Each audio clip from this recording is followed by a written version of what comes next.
And now we have a Heartline from Ahmed in Malaysia.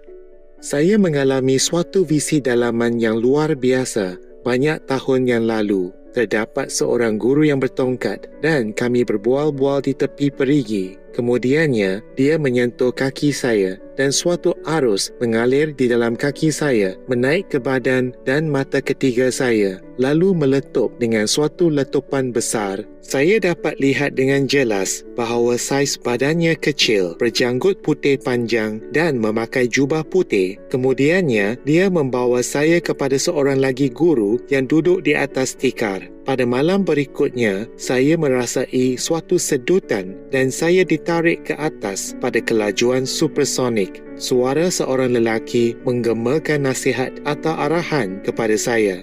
Angin bertiup lalu, ush, kemudian bertukar kepada bunyi uwe di sepanjang jalan ke atas. Lepas itu, bunyi tersebut bertukar kepada uliu secara berterusan. Kami membuat perjalanan pada kelajuan supersonik. Tiba-tiba, secara mendadak, tiada pergerakan, senyap untuk seketika. Kemudian, suatu bunyi keluar dari sesuatu tempat. Hiu, kemudian diiringi oleh hiu-hiu. Setiap hiu bergema menjadi banyak hiu seperti lautan hiu ke arah bawah dan semakin jauh dari situ. Lepas itu, saya terjaga dengan bunyi ting-ting di telinga saya. Saya memikir-mikirkan ini selama sangat banyak tahun, hingga tahun-tahun belakangan ini apabila hayat-hayat lampau guru didedahkan.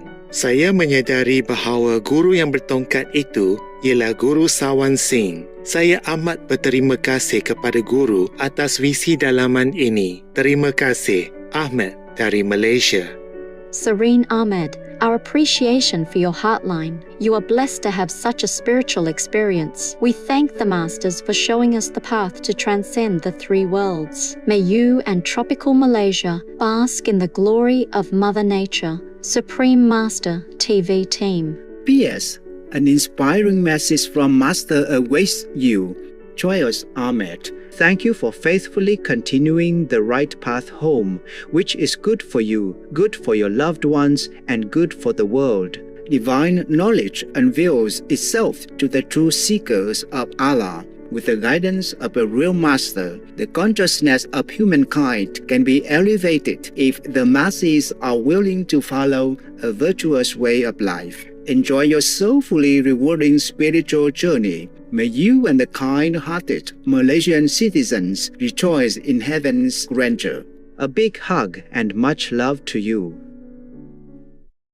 Vegan side effect. Can't remember when you were last seriously ill?